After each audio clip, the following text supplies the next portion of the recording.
विषय पर मैं आमंत्रित करना चाहता हूं अपने राष्ट्रीय अध्यक्ष राष्ट्रीय मूल निवासी संघ माननीय ताराराम महना साहब को।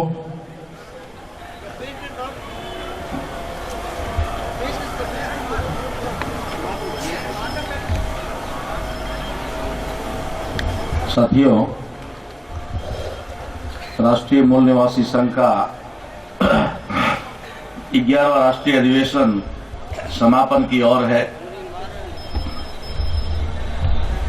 और ये आखिरी सत्र समापन सत्र ही समझा जाए। साथियों, वैसे तो हमारे समाज की समस्याएं ही इतनी है कि एक आध जिंदगी तो शायद उनके ऊपर चर्चा करने के लिए कम पड़ जाएगी, क्योंकि कई पीढ़ियां समस्याएं भुगतते भुगतते गुजर गई ना, इसलिए एक आध पीढ़ी से तो काम चलने वाला नहीं है। मगर वामसेव संगठन और राष्ट्रीय मूल निवासी संघ के माध्यम से हमेशा ये प्रयास किया जाता है कि हमारा जो दुश्मन है उस दुश्मन का एक ही काम है षड्यंत्र करना,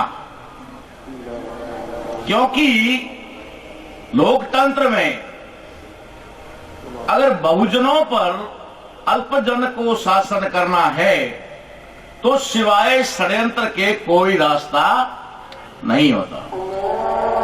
लोकतंत्र में शासन वही कर सकता है जो बहुसंख्यक हो।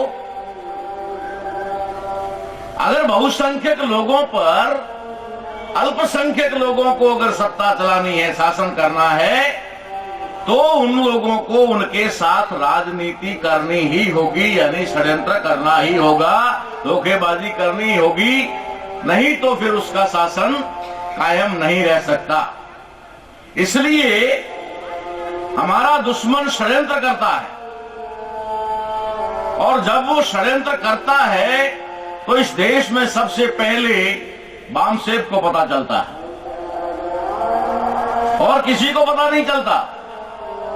सबसे पहले वामसेव को पता चलता है कि दुश्मन ने ये करवट बदली है तो अब क्या होने वाला है, ये वामसेव को पता चलता है।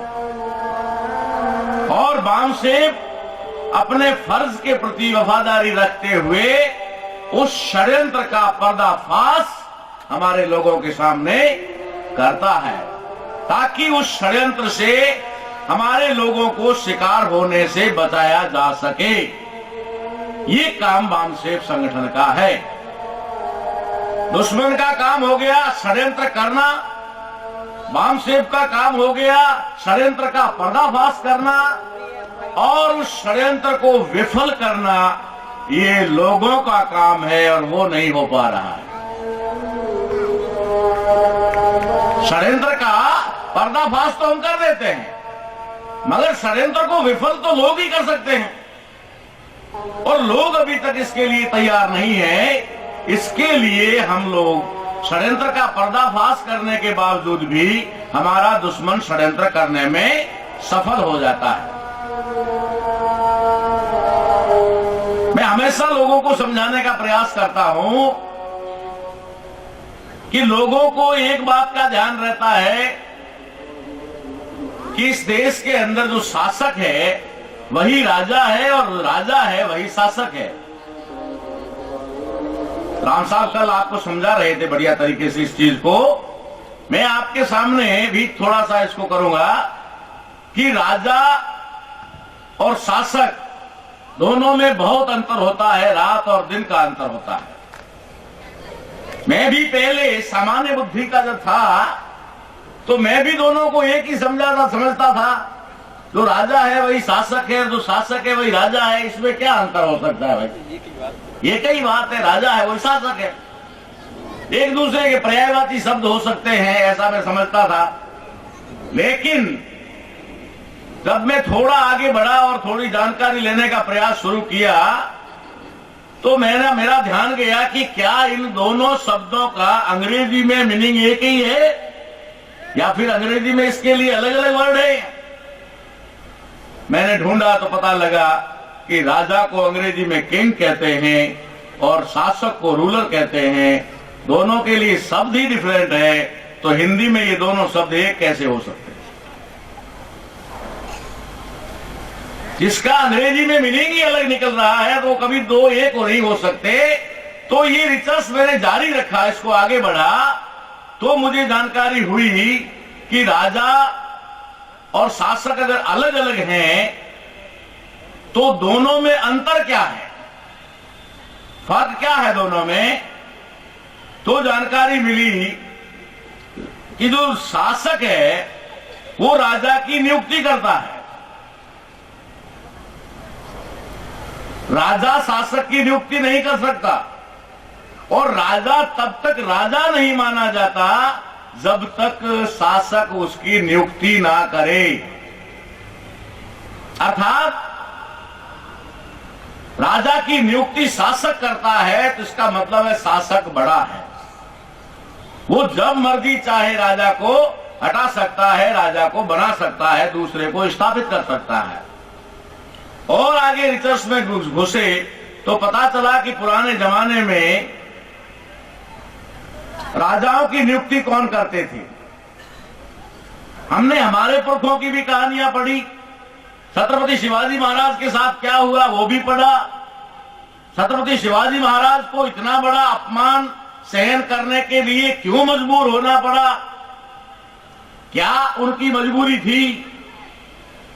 उनकी मजबूरी ये थी कि उस जमाने में जो रूलर है, शासक है, वो ब्राह्मण हुआ करता था, और ब्राह्मण जब तक किसी राजा का राज तिलक या राज्याभिषेक ना करे तब तक वो राजा माना नहीं जाता था, और जब तक वो राजा माना नहीं जाता था तब तक वो किसी भी प्रकार का कोई राज्य आदेश जारी नहीं कर सकता था, उसका राज्य आदेश प्रभावी नहीं होता था। इसलिए अपने आप को राजा नियुक्त करवाने और अपना राज्य आदेश चलाने के लिए छत्रपति साहू महाराज को इतना बड़ा अपमान सहन करना पड़ा। ये बात साबित करती है कि एक रूलर किंग को अपॉइंट करता है, ये बात साबित कर रही है। इस देश के अंदर लंबे समय से ये चल रहा है, बहुत लंबे समय से। एक शासक एक राजा की नियुक्ति करता है, शासक ब्राह्मण है और राजा कोई भी हो सकता है। राजा हमारे में भी बहुत हुए, कई राजे हमारे में हुए, भीलों में कई राजे हुए, शेड्यूल कास्ट में कई राजे हुए, जाटों में कई राजे हुए, अलग अलग जातियों में कई राजा हुए। जैसे फॉर एग्जाम्पल बिहार के, बंगाल के अंदर एक जगह है कूच बिहार। मैं कूच बिहार में गया तो वहां के लोगों ने मुझे बताया कि साहब आपके जयपुर की जो महारानी, जिसका अभी 2-4 साल पहले देहांत हुआ है, गायत्री देवी, उन्होंने मुझे बताया कि इसका पियर यहां है, गायत्री देवी का, और उसका इधर पास में ही महल है, चलो आपको दिखा के लाते हैं। हम लोग वहां गए और जाकर के देखा। उसके बाद हमने पूछा, मेरी जीवन साथी भी साथ में थी, वो वहां पर चली थी, उनको पता है। तो वहां उन लोगों ने हमें बताया कि ये गायत्री देवी का पियर है, मायका है। तो मैंने कहा ये राजघराना है? बोला बिल्कुल राजघराना है। तो मैंने कहा ये कौन से और कैसे राजपूत हैं? बोला ये राजपूत नहीं है, न ये कोई दूसरे वो है, ये इनको यहां पर राजवंशी कहा जाता है। राजवंशी, राजवंशी एक स्पेशल नाम, उनको पहचान दी हुई है, और वहां उनको शेड्यूल कास्ट का सर्टिफिकेट दिया जाता है। जिस परिवार से गायत्री देवी संबंधित है, महारानी जयपुर, पूर्व जो अभी नहीं है दुनिया में, वो जिस घर से संबंधित है उस घर और परिवार को वहां शेड्यूल कास्ट का सर्टिफिकेट दिया जा रहा है। गुजरात का डांग जिला, जहां राजा है, तो मैं आपको ये बता रहा हूं कि राजा हर कास्ट में होते थे। राजाओं की नियुक्ति जो उनके हित में लगता था, ठीक लगता था, उनको वो राजा नियुक्त करते थे, और जो उनके अगेंस्ट जाता था उसको मरवा करके दूसरे को उसकी जगह पर स्थापित करते थे। ये रूलर का अपना कायदा था, रूलर राजा को नियुक्त करता था। पूरे सदियों से जो सिलसिला चल रहा था, यहां आकर के क्या परिवर्तन हो जाता है आप देखोगे, कमाल की बात। बाबा साहब अम्बेडकर ने कितनी लंबी उस व्यवस्था को उलट करके रख दिया। जहां राजा में या रूलर में, या रूलर के लिए राजा की, या राजा के लिए रूलर की, शासक की कोई भूमिका जिनकी नहीं है, प्रजा, जनता, जिसकी कोई भूमिका नहीं है, बाबा साहब अम्बेडकर ने भारत के अंदर जनता को वो पावर दे दिया जो पावर सदियों से एकमात्र जाति के पास था, ब्राह्मण के पास। वो शासक का अधिकार जनता को दे दिया। अब इस देश के अंदर लोकतांत्रिक ढंग में भारत के अंदर राजा चुनने का अधिकार किसके पास है? जनता के पास है। जनता अपना राजा चुनती है, जिसको जनता चुनकर भेजेगी वही राजा होगा। अर्थात राजा नियुक्त करने का, राजा चुनने का अधिकार बाबा साहब अम्बेडकर ने जनता को दे दिया। अगर जनता को यह अधिकार बाबा साहब अम्बेडकर ने दे दिया, तो अब इस देश की लोकतंत्र में शासक कौन होना चाहिए? जो राजा को चुनती है वही तो शासक है। अगर जनता राजा को चुनती है तो जनता क्या हो गई? शासक। और जिसके पास सदियों से शासक का पट्टा था, वो पट्टा उसका खत्म हो गया, उसका छिन गया, और वो खुद एक साधारण आदमी बनकर आपके बीच में आ गया। कितना बड़ा कमाल हुआ। इसके बारे में कल्पना करना भी बहुत बड़ी बात है। मैंने कल आपको बताया था, हमारे पुरखे पीछे मुड़ के हंसते थे, ऐसा भी होगा। अभी हम आज ये बात करते हैं कि हम एक ऐसा परिवर्तन करेंगे, हम एक ऐसा काम करेंगे जिसकी ये शुरुआत है, तो लोग हंसते हैं, रहने तुम्हारे जैसे पता नहीं कितने आए और कितने गए। लेकिन उनको पता नहीं है जो आए गए थे वो हमारे जैसे नहीं थे, और जो हम हैं वो उनके जैसे नहीं है। दुनिया में जो मौत से नहीं डरता ना, मौत उससे भागती है, कि सामने खड़ी नहीं होती। इतना तो फर्क होगा ही उनमें हम में, ऐसी बात थोड़ी है। हमारे दिल में कहीं पर एक कतरा भी ये नहीं है कि हम शासक बने। व्यक्तिगत तौर पे हमारे मन में कहीं पर भी जरा सी भी ये कसक नहीं है कि हमारा कोई दिल्ली में सरकारी बंगला हो और गाड़ी हो और हम ऐश करें। हमारा एकमात्र सपना है कि दिल्ली की उस पार्लियामेंट में हमारे लोग,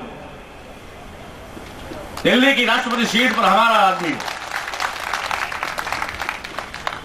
और अगर ये सपना हम रखते हैं तो दुनिया की कोई ताकत हमें फेल नहीं कर सकती। मैं जानता हूं, अच्छी तरह से जानता हूं। इसलिए मैं हमेशा कहता हूं, जो व्यक्ति महान बनने के लिए घर से निकलता है वो जिंदगी में कभी महान नहीं बन सकता।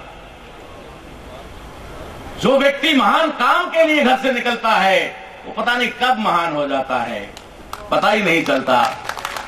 फर्क इतना ही है कि आप महान बनने निकले हो या महान काम करने। हम इस देश की जनता, जिसको बाबा साहब अम्बेडकर ने भेड़ बकरियों से ज्यादा लोगों को नहीं गिना जाता था, उन लोगों को शासक नियुक्त कर दिया। राजा नहीं, शासक। जो राजा की भी नियुक्ति करता है, जो राजा को भी अपॉइंट करता है कि तू हमारा राजा बनेगा, और जब वो उसके खिलाफ जाता है तो उठाकर फेंक देता है, चल हट। देखा ना,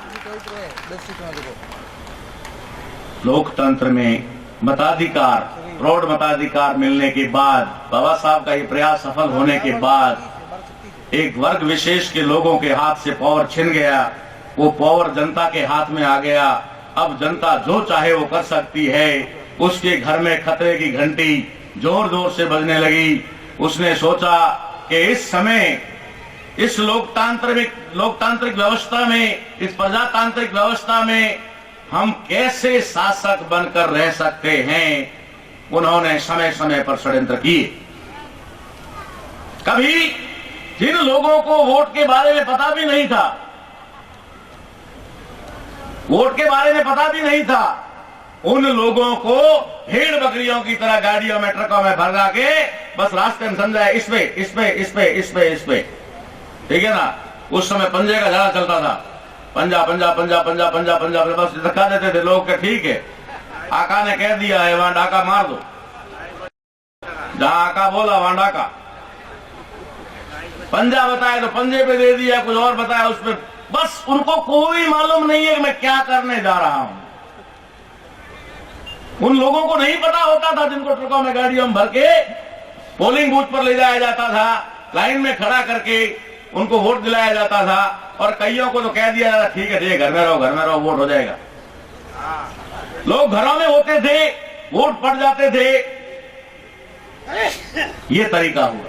उसके बाद कुछ लोगों को जागृति आई, लोगों ने कहा अरे हम तो वोट देने गए नहीं, हमारा वोट किसने डाल दिया, हम तो वोट इनको नहीं देना चाहते थे, इनको देना चाहते थे। वोट के लिए आदमी को लाना जरूरी हो गया, वोट के लिए आदमी को जलाना जरूरी हो गया। आदमी ने अपनी मर्जी से वोट देना शुरू कर दिया, मर्जी से वोट देना शुरू कर दिया, मामला गड़बड़ाने लगा, बूथ कैप्चरिंग हो गए, बैलेट बॉक्स चोरी होने लग गए, रातों रात बैलेट बॉक्स में से बैलेट निकाल करके दूसरे बैलेट डाले गए। खापड़े साहब एक उदाहरण दिया करते थे कि एक व्यक्ति चुनाव में खड़ा हुआ,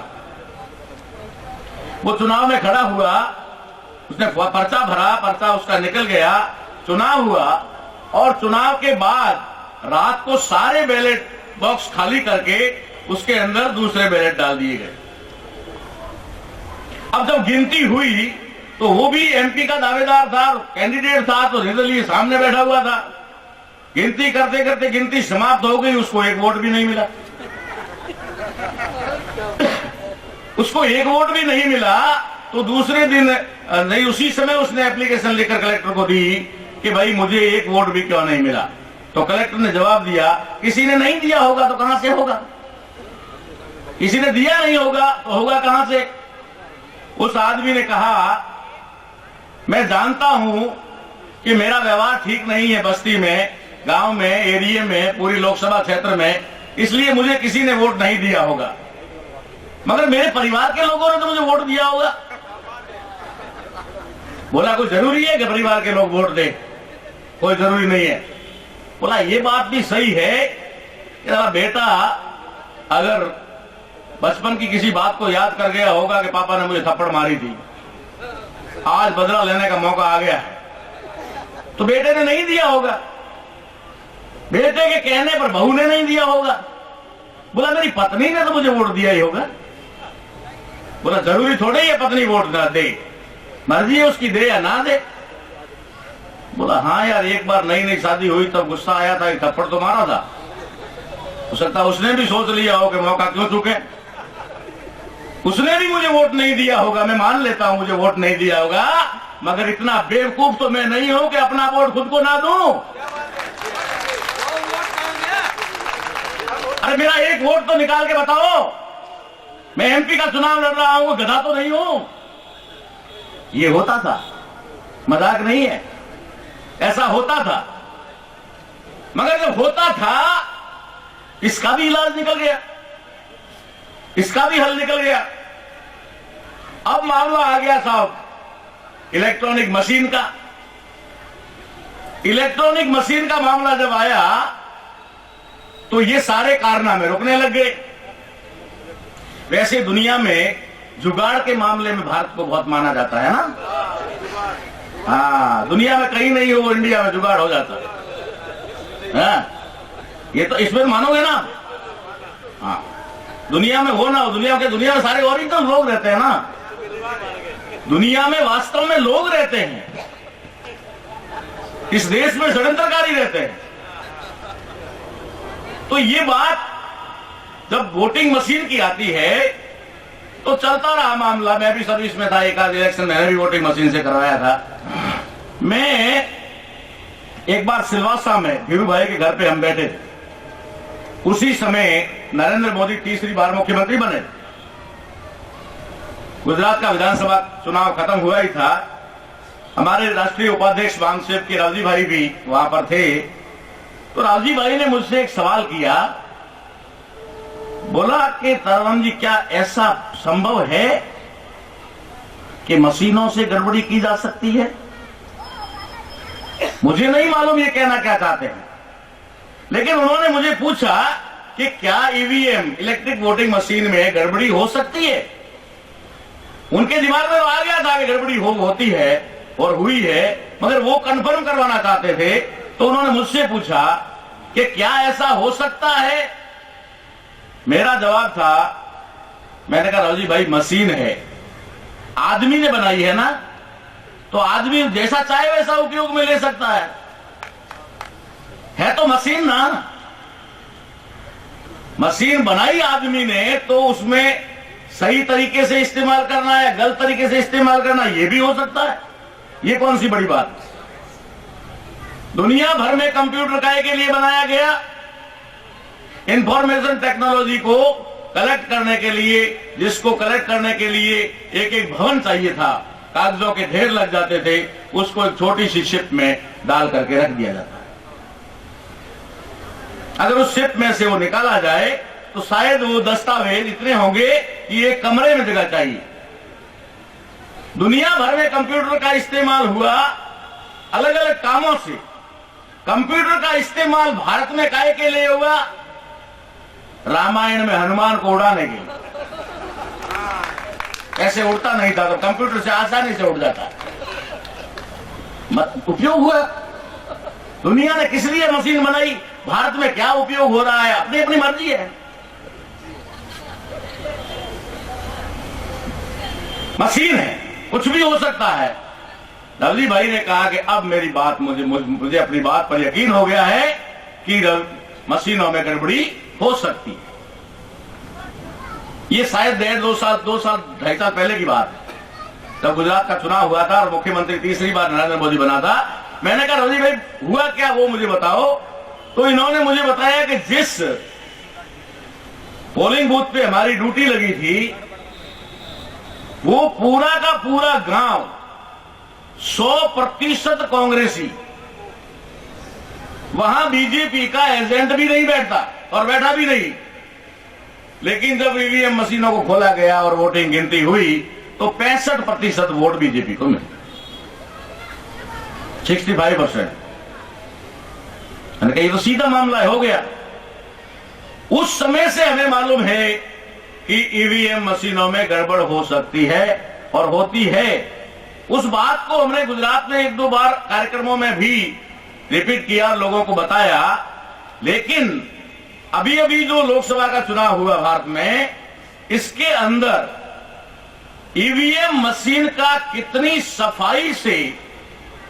सफाई से इस्तेमाल हुआ है, ये अगर आपको पता चल जाए तो आप सोचोगे कि ऐसा भी होता है क्या।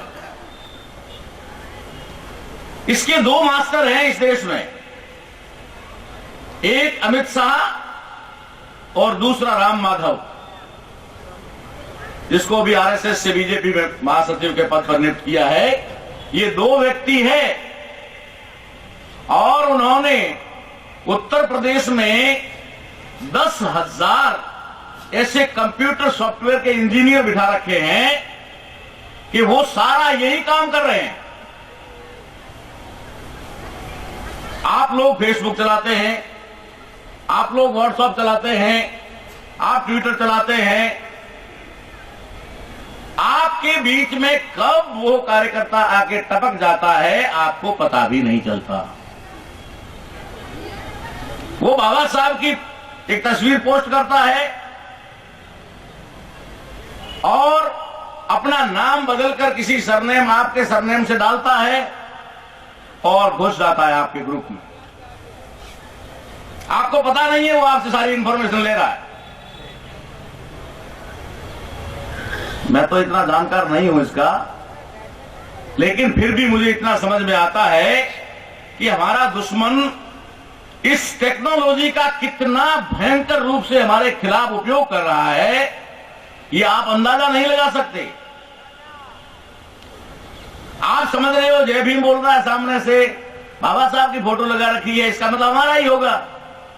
हम लोग दिए जा रहे हैं, दिए जा रहे हैं, दिए जा रहे हैं, वो लिए जा रहा है, आगे दिए जा रहा है। ऐसा हो रहा है भाई, ऐसा चल रहा है, ये हो रहा है उत्तर प्रदेश में। तो ऐसे लोगों के माध्यम से उन मशीनों को कैसे ऑपरेट किया जाए।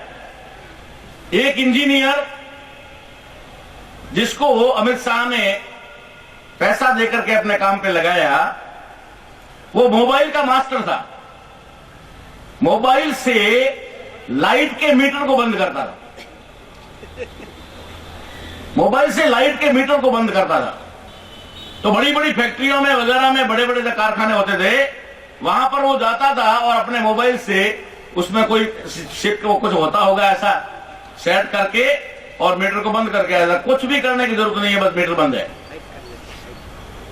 उस आदमी को अमित शाह ने उठाया और कहा कि कितना लेगा, क्या लेगा इधर, और उसने मशीनों में उस मोबाइल के माध्यम से सेटिंग कर दी। हां, ये बात सत्य है कि सारी जगह पर ऐसा नहीं हुआ। जो सीटें डाउटफुल थी, जो सीटें इन्हें 100% निकालनी थी, उन जगहों पर ऐसा किया गया। अभी तो बहुत हल्ला गुल्ला मचा हुआ है इस देश के अंदर। एक बच्चा व्हाट्सएप पे जान रहा है कि किसके घर में मशीनें पकड़ी गई, किसके घर में क्या हुआ, मशीनों का क्या हाल हुआ, अभी चुनाव हुए उसके अंदर मशीनें बंद हो रही है, ये हो रहा है, मतलब सारा चल रहा है। मशीन के बारे में एक एक आदमी को आज की तारीख में पता है कि ईवीएम मशीनों में गड़बड़ी हुई। लेकिन आज जिस पार्टी का इस देश के अंदर पूरी तरह से, एक तरह से कहा जाए तो वो राजनीति भाषा में बोलते हैं सुपड़ा साफ है, जिस पार्टी का सुपड़ा साफ हो गया, वो पार्टी मशीन के बारे में एक लफ्ज भी नहीं बोल रही है।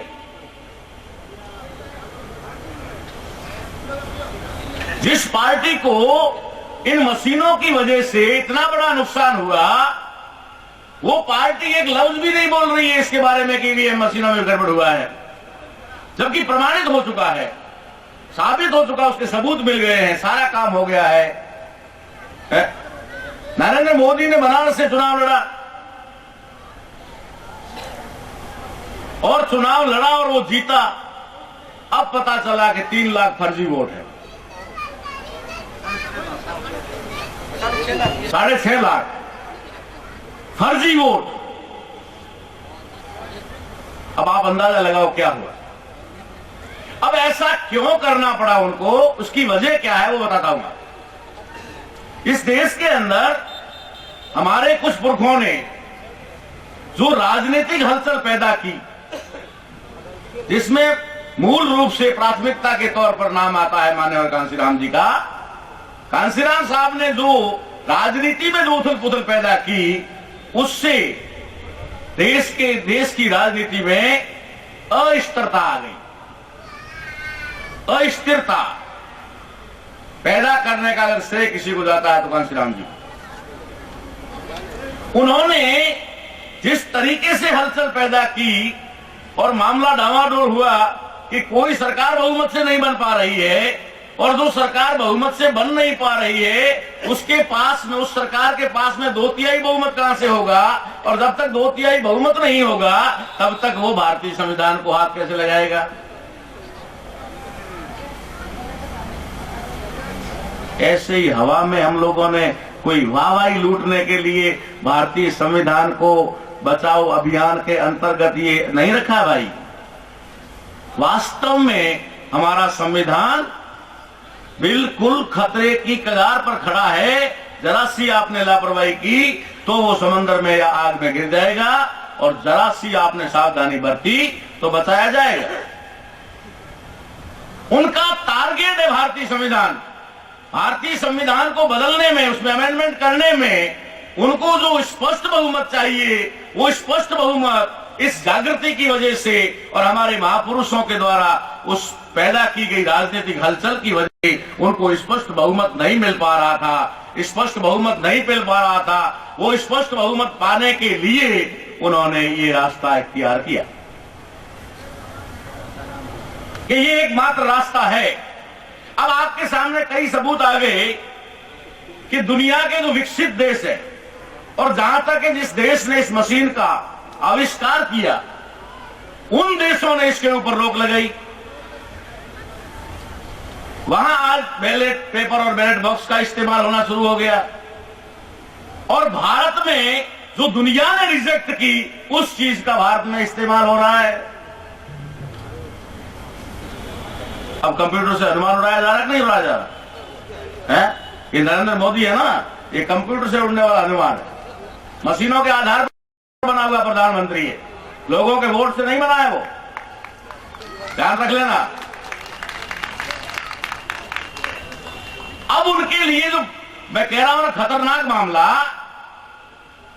भारत का संपूर्ण मीडिया, आपके राजस्थानी टीवी का तो मालिक खुद ही विज्ञापन में लग गया जैसे भिखारी की तरह। अरे तू ये टीवी का मालिक है भाई, तेरे पास में विज्ञापन करने के लिए बहुत बैठे हैं, वो खुद ही लग गया। ये टीवी का मालिक खुद मोदी मोदी मोदी कर रहा है, भारत का संपूर्ण मीडिया इसमें लगा। मंदिरों में पड़ा हुआ धन इस काम के लिए लगाया गया। मोदी को ओबीसी का प्रोजेक्ट करके मोदी मोदी और गुजरात विकास को करके मोदी की आंधी को चलाया। बीजेपी एकमात्र विकल्प है ऐसा कहकर के बीजेपी का तूफान चलाया। मशीनों का जितना हो सकता था उतना उन्होंने दुरुपयोग किया, उसके बावजूद भी आंकड़ा उनके पास में वोटों परसेंट का 31%।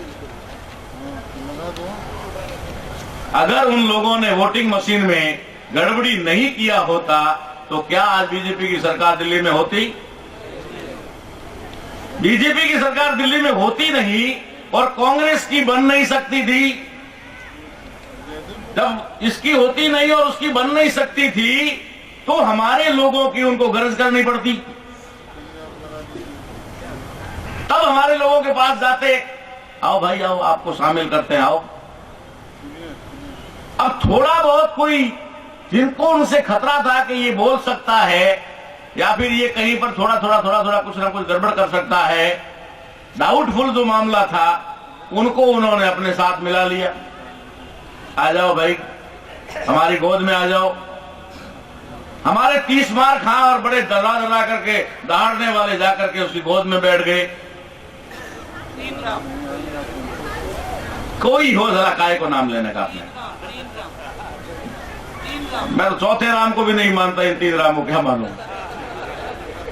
राम जो है ठीक है। बात ऐसी है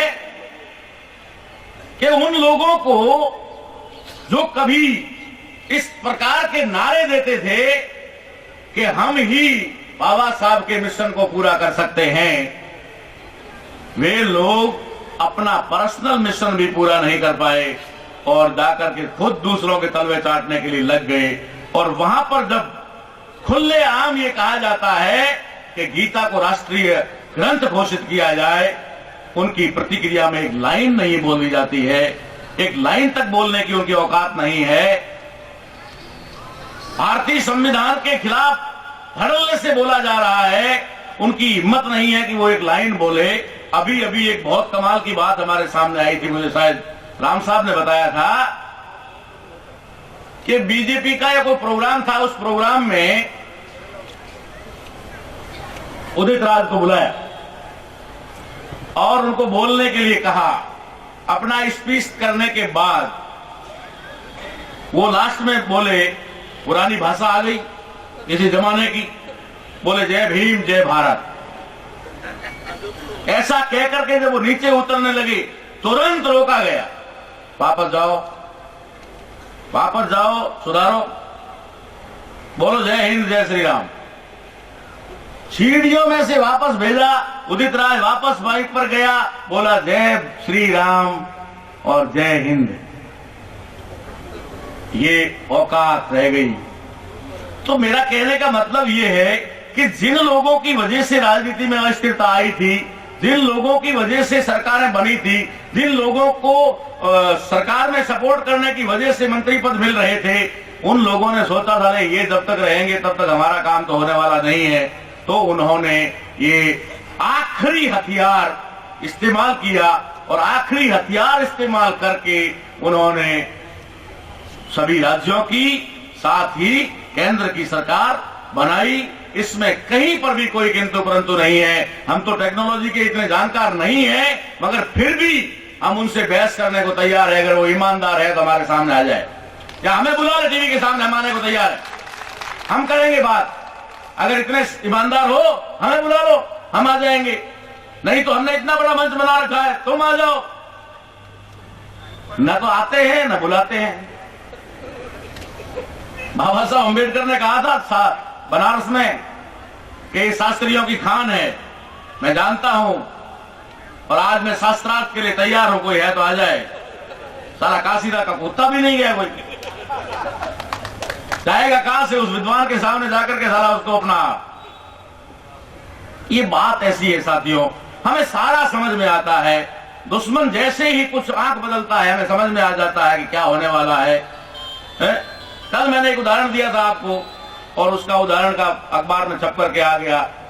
तो ये सारी चीजें हम लोगों को समझनी पड़ेगी कि वास्तव में किस तरीके से हमारा दुश्मन जो है इस नए नए षड्यंत्र और नए नए तरीके अपना करके जो है इस देश के, इस भारतीय संविधान को आस्थाभूत करने के लिए उतारू है, वो लगा हुआ है और हमारे लोग सोए हुए हैं।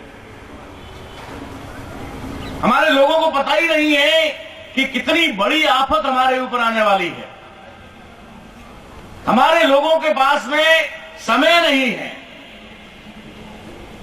कि हम 2 मिनट आ जाएं, जानकारी ले लें, सुन लें, अपने दिल की बात कह दें। इसके लिए भी लोगों के पास समय नहीं है।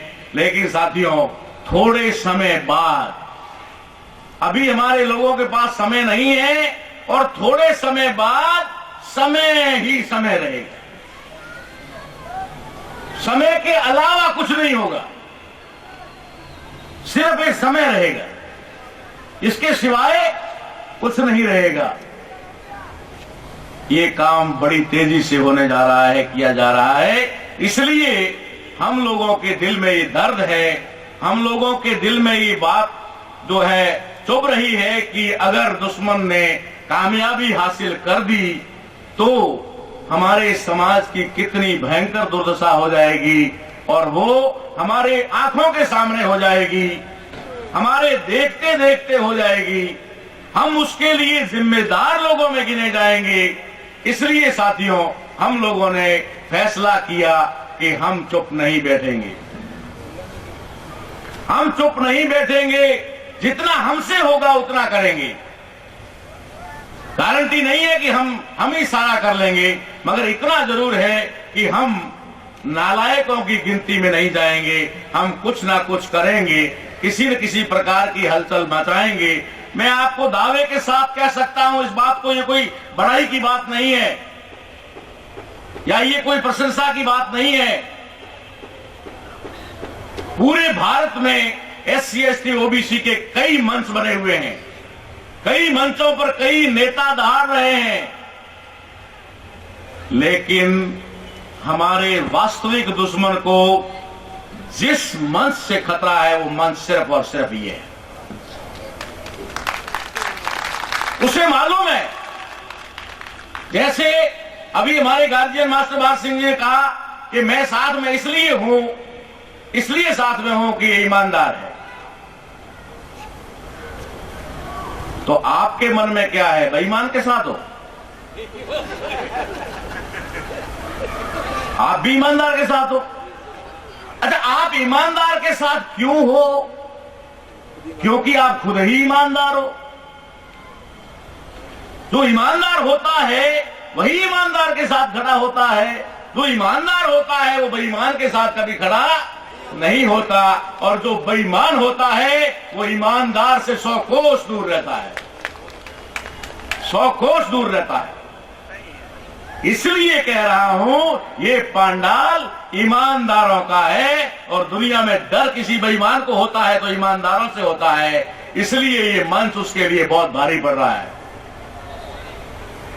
हम लोग सोच रहे होंगे, आप सोच रहे होंगे, ये क्या है, छोटा सा मंच है, जोधपुर में छोटा सा कार्यक्रम हो रहा है। नहीं, उसको कितनी बड़ी खबर है और कितने एलआईबी के लोग यहां से खबर लेकर जाते हैं आपको पता ही नहीं है।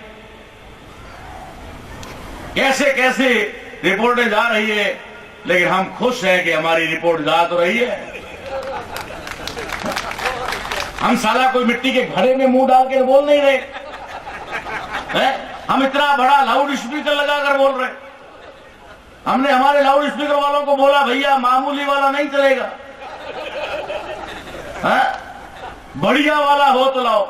इसने कहा साहब आप खुद कहोगे कम करो। बोला मैंने आज कहा कम कर यार। इतना बड़ा लाउड स्पीकर लगा करके अगर हम बोल रहे हैं तो कोई घड़े में मुंह डाल के तो बोल नहीं रहे हैं। ठीक है, हमें तो खुशी है कि हमारी बात ऊपर तक जा रही है, और हमारी बात जब ऊपर तक जाती है तो ज्यादा तो नहीं लेकिन 2-4 डिग्री का तो टेम्परेचर ऊपर नीचे होता ही। इतना तो दावे के साथ मानते हैं। इसलिए साथियों, आज हमारा दुश्मन षड्यंत्र में आखिरी से आखिरी हद तक गिर चुका है। आज वो अपने अस्तित्व को बचाने के लिए जितना गिर सकता है उतना गिर चुका है। अब आप लोगों को सावधान और सचेत होने की जरूरत है। अब मामला आपके हाथ में है, अब गेंद आपके पाले में है। दुश्मन घबराया हुआ है, इसमें कोई डाउट नहीं है। दुश्मन बहुत डरा हुआ है, लेकिन हमारे लोगों को पता ही नहीं है। अगर हमारे लोगों को दुश्मन का पता हो जाए तब तो वो उससे बात करेंगे, लेकिन दुश्मन का ही पता नहीं है।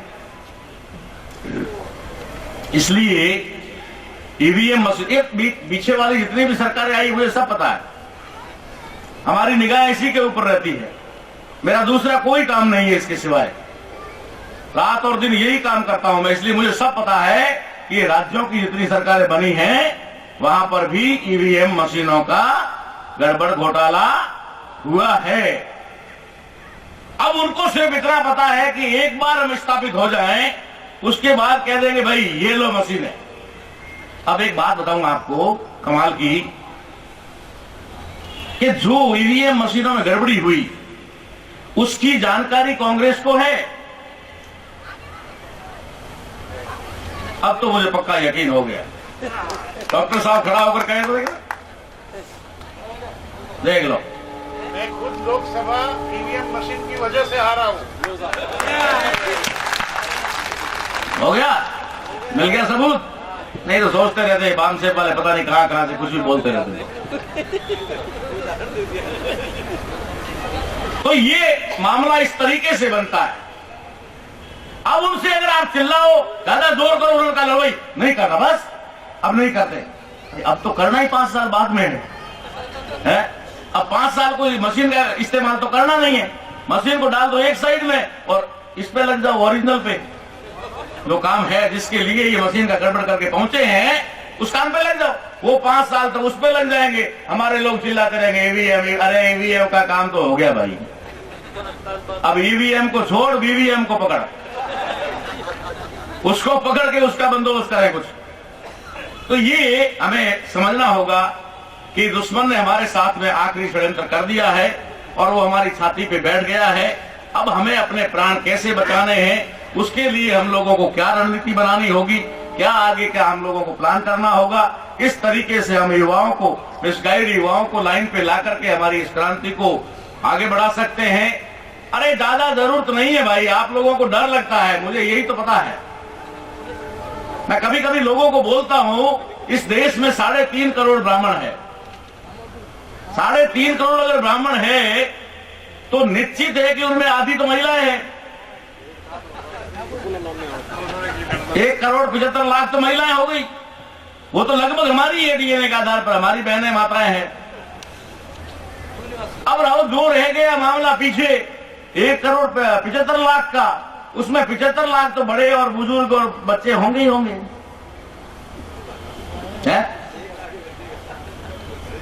1,75,00,000 में 75 लाख बच्चे और बूढ़े, अब बच गए 1 करोड़। 1 करोड़ ब्राह्मण मंदिरों में है, कर्मकांड में है, बिजनेस में है, नौकरी में है, षड्यंत्र में है, राजनीति में है, सब जगह 1 करोड़। अगर 1 करोड़ ब्राह्मणों से सल्टना है तो मैं समझता हूं कि 10 लाख से ज्यादा मूल निवासी नहीं चाहिए। 10 लाख मूल निवासी अगर तय कर दे, मसल के रख देंगे लोग, मच्छर की तरह।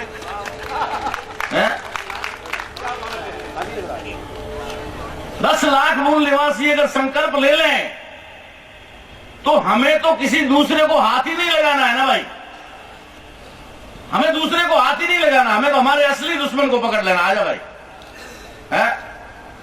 और हमारे देश में कई कई जातियां तो ऐसी बैठी है कि वो रात को चटनी बना देंगे, सुबह चाट लेंगे, पता ही नहीं चला कि इधर था भी। कई जातियां बैठी है ऐसी,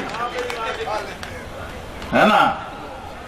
तो इसमें कोई ज्यादा घबराने वाली बात नहीं है, ये कोई बहुत बड़ा तीर मारने का मामला नहीं है।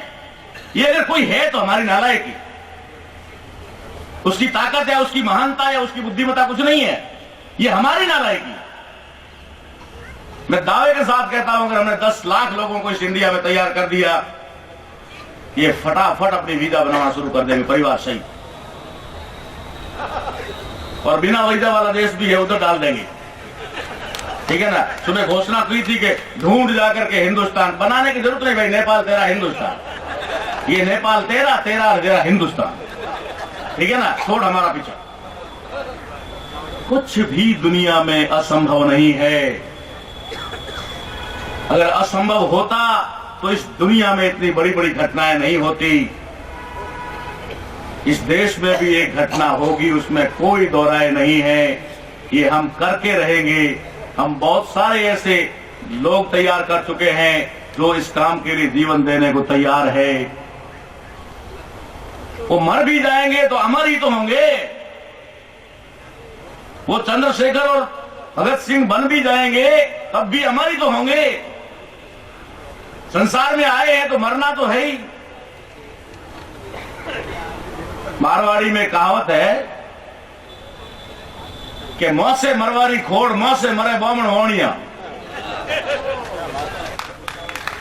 देखो सूरा पूरा वेल, लड़ाकू वेल मौसे में नहीं मरे, खाट में नहीं मरते वो सब। इसलिए हमारे समाज में आज भी परंपरा है, आपने देखा होगा, मरने से तुरंत पहले चारपाई से नीचे लेते हैं। झूठ तो नहीं बोल रहा। जब आदमी अंतिम सांसें लेता है, अरे लोग नीचे मौत से मरवारी खोड़, चारपाई पे मरने की हमारे खोड़ है। चारपाई पे मरेंगे साले 12 मिनट बढ़िए, हम तो मरेंगे तो लड़ते लड़ते रणभूमि मरेंगे। इसलिए हम भी कोई चारपाई में मरने वाले लोग नहीं है। अगर हम 10 लाख लोगों ने अगर तय कर दिया, 10 लाख युवाओं ने अगर तय कर दिया, उड़ा देंगे साले हवा में। इसलिए ज्यादा कोई मुश्किल काम नहीं है, ठानने की जरूरत है। आप लोग ठानिए, तय करिए, और राष्ट्रीय मूल निवासी संघ का जो कार्यक्रम हम लोगों ने इसी मंच से अभी अनाउंस कर दिया है, शुरू कर दिया है, उसमें सहभागी बनिए, उसमें सदस्य बनिए, उसके लिए काम करिए। पूरे देश के अंदर जहां जहां भी आप रहते हैं, अपने अपने इलाके में हमारे लोगों की हर समस्या को, दुख दर्द को समझने की कोशिश करिए।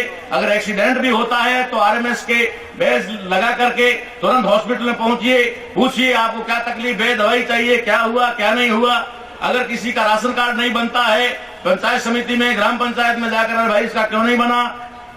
अगर कोई जमीन संबंधी कोई मामला बन गया है, आरएमएस की टीम तुरंत पहुंचे और तहसीलदार से बात करे कि साहब इसकी समस्या का समाधान किया जाए। भाई साहब 2 साल के अंदर आरएमएस छा जाएगा, और जैसे ही आरएमएस छा जाएगा, आरएसएस। ये मैंने कोई ऐसे ही नहीं बनाया, सोच समझ के बनाया। ये जब बनाया गया था तो मैं वामसेव का राष्ट्रीय महासचिव था, मुख्य भूमिका मेरी थी इसमें बनाने में। तो मैंने कहा इसका विकल्प तो एक ही है भैया, आरएसएस का विकल्प आरएमएस, ठीक है ना। और हमने बनाया आरएमएस। तो हम लोग ये बहुत जल्दी करेंगे, और इसके लिए आप लोगों का जो साथ सहयोग चाहिए वो पूर्ण विश्वास है कि आपसे मिलेगा। अभी हम लोग इस सत्र को और 11वें राष्ट्रीय मूल निवासी संघ आरएमएस के अधिवेशन को समापन की तरफ ले जाएंगे। सभी लोगों का आभार व्यक्त करने से पहले